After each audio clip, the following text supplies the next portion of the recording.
Hello? Yo, I'm in the booth. I'm gonna call you right back. If you have this lingering feeling to leave your 9 to 5, or if you keep seeing videos pop up on your timeline where people are sharing how God told them to quit their jobs, this may be a confirmation that God wants you to take a leap of faith and step into the unknown with him. Hi you all, welcome back to another episode of Prospering Property. Today I would like to share my 6-month update.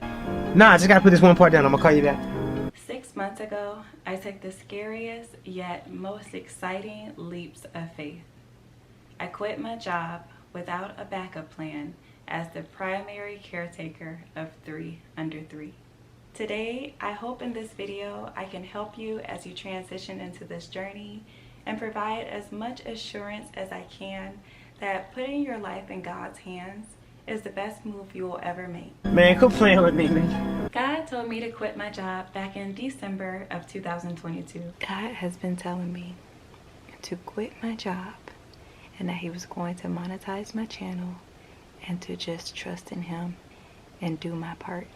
At the time, I was super afraid and nervous, so I was like, God, can I wait until the end of March of next year? Which he gave me the green light to do. But he said at the same time, it really wasn't necessary, but if I needed that extra cushion time to prepare, then so be it. So that's what I did. And when March rolled around, I started to second guess quitting my job. I absolutely loved my job and I made such good money. Would God really tell me to quit my job? But you all, as the time got closer and the more I second guessed, I started to feel friction at work. And God told me, if you don't quit willingly, I will make the environment become uncomfortable for you, forcing you to quit. So it is my last week of working. I didn't want that. So when March 31st rolled around, y'all, it is my last day of work. Woo! It seemed like this time has like flown by, but also taken its time at the same time. So I have my exit interview with my boss's boss. At the time, everybody was so supportive and encouraging. It was almost like they were waiting for me to leave. I'd imagine, though, elements of excitement just with a new chapter and the next step. And not only did he call me to quit my job, but he also called me to move to a new state that I had never been to before. No, for real, don't play like that. I'm so ready to be a H-Town hottie. Although I was really excited for my new start, I was a bit anxious and unsure of what the next few months were going to look like for me. And after about 2 weeks, I started to have the desire to work out and return to content creation. So I hopped full in without a plan, hoping that God would bless it overnight and bring me to YouTube stardom. When that didn't happen, I began to feel discouraged and felt like I wasn't really making any progress in my faith walk. Not to mention, I was way more tired than I was when I actually worked my 9 to 5. For him to call me to rest, it has been a challenging thing to do because, you know, it's like I'm so used to always doing something and moving, and then I was wrestling with the thoughts of like, am I being lazy? Like, am I burnt out? Am I being irresponsible because I do have 3 children? It's just, God, what are you doing? I would stay up all hours of the night trying to do God's part for him, not realizing that God had already taken care of everything.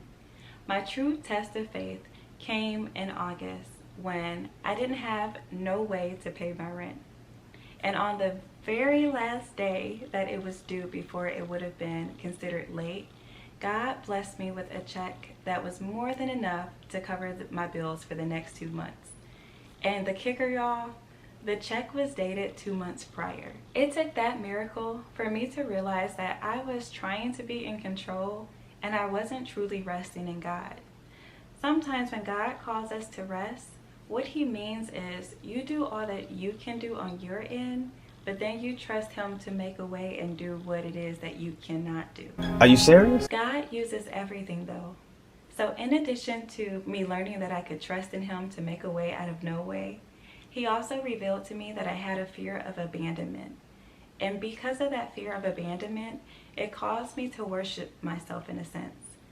It is a bit fearful because you don't have control, and God doesn't call us to be in control. And that's something else that he's working on me with, is I can't control everything.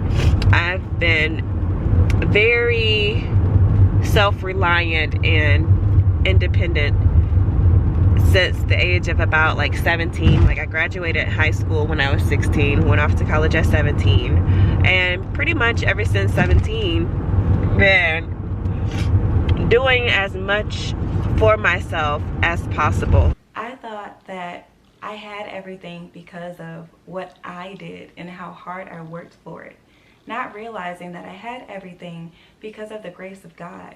That high-paying job that I left, I only had it because God gave me the grace to get it. God had revealed to me that that was one of the reasons why he called me out of my job, is because I wasn't making any time for him, and I was giving myself the glory instead of giving him the glory. How you know? August was a turning point for my journey. I finally understood what it meant to rest in God and started to prioritize our relationship. You're worthy. You're worthy. So instead of doing things just for the hoped for outcome, I did them because it's what he told me to do.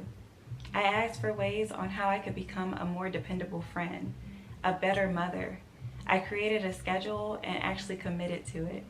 And I stopped worrying about how and when things were going to get done. As I grew in God, he placed more and more desires on my heart. However, faith walks are not linear. They're like any other successful path and journey. There are mountains and valleys. So although I have felt more at peace and comfortable in God, October rolled around. And I thought to myself, maybe God wants me to go back to work. So I started to apply for different places online. However, no one had an opening in Houston. Okay, maybe not that, God. So then I opened up my Uber driver app and I was going to try to do Uber again. However, they needed me to upload my driver's license and redo the background check. So I did that, and the app said that it would take 1 business day for them to do the background check. However, shortly after, I got an email from Uber stating that the background check was taking a little longer than usual and it would come back in about 2 weeks. So you don't want me to get a job. Got it. Put that on everything. So here it was, October 3rd. I didn't have any way to pay my rent. My bank account was in the negatives. My credit cards were maxed out. And we didn't have any groceries. I said, Lord, I trust you, but these bills and these children and we need to eat. Not even hours later, I received an email from Amazon telling me about a recall of my daughter's mattress. Before we left for Houston, my daughter had peed in her bed and it got into the mattress. At the time, I didn't know how to clean pee out of a mattress, so I just tossed it. Although I didn't want to because it was still a brand new mattress. We had only had it for a few months. I tossed it. So I let Amazon know we already tossed it. And you all, they gave me a refund for $63. It was enough for us to do an Amazon Fresh order. The blessing of the Lord is here.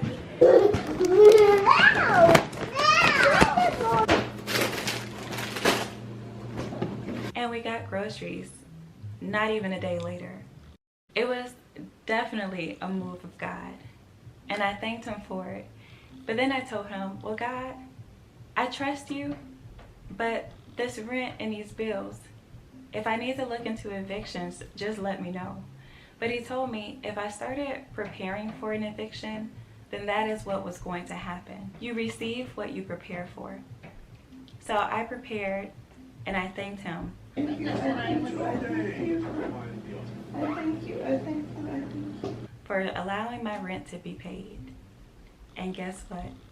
It got paid. Damn. My leasing office had sent a letter earlier that day, as well as called me and told me that it was the very last day to pay the rent, or I would have been charged a late fee.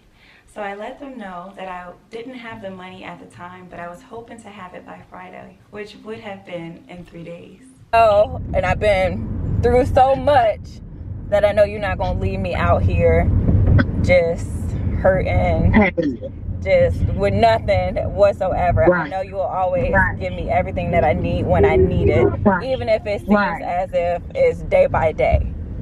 Right. So that's where I feel like I'm at right now. We get off the phone, and that night, the children's dad and I are talking, and he asked me, how am I feeling? So I silently prayed to God. Should I tell him? I don't know if I should tell him. I don't want him in my business like that. But God said, be truthful, be honest. So I let him know, just pray for me that God pays my rent. So he asked me, well, how much do you need? And I said, all of it. To which he asked then, well, how much is all of it? So I tell him how much, and he's silent. And you all, at first, I thought he was judging me. But then he said, okay, I'll send it to you. Now, wait, before anybody gets this idea. Background story on the children's father.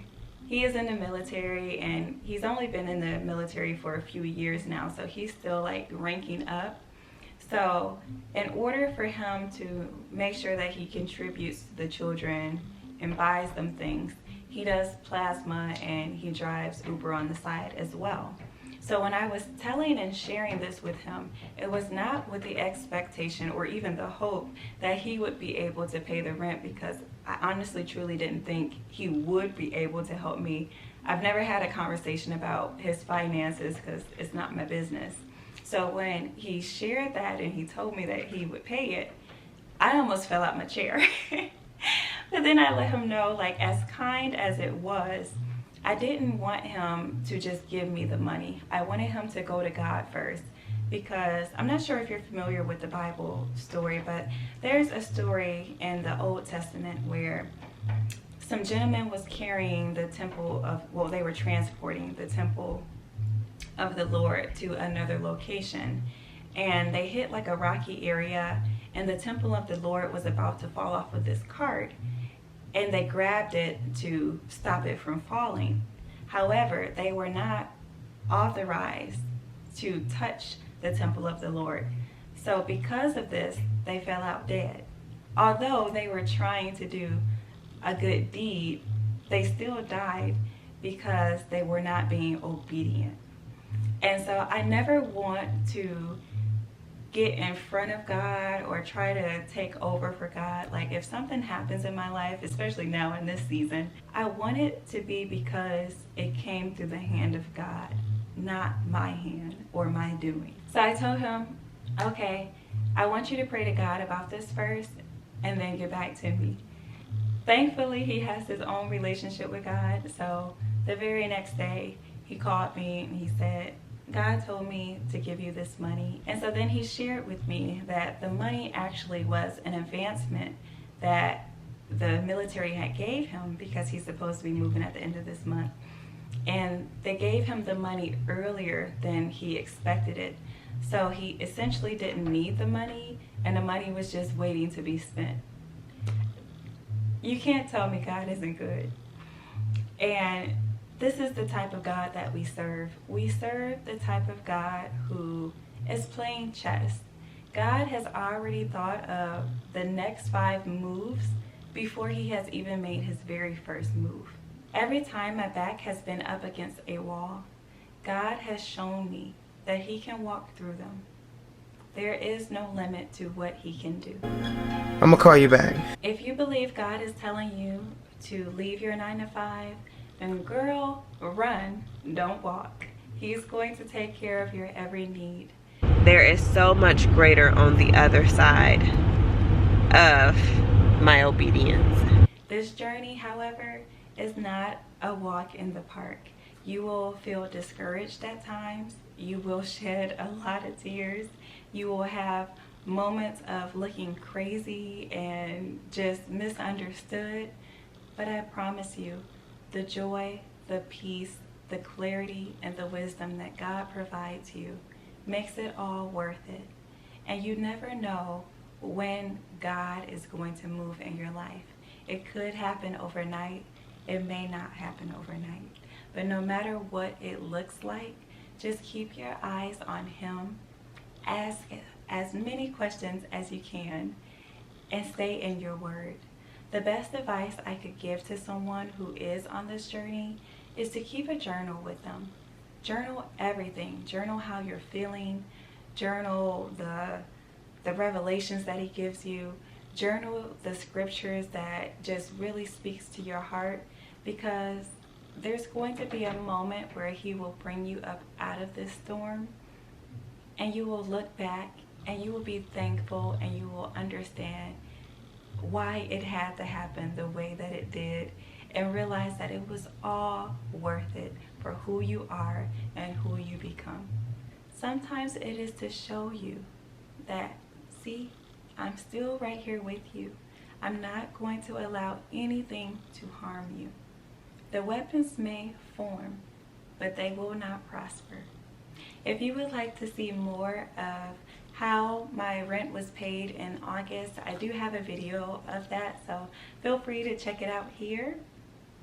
But you all, in the meantime, in between time, let's continue to prosper properly as His property. Prospering property.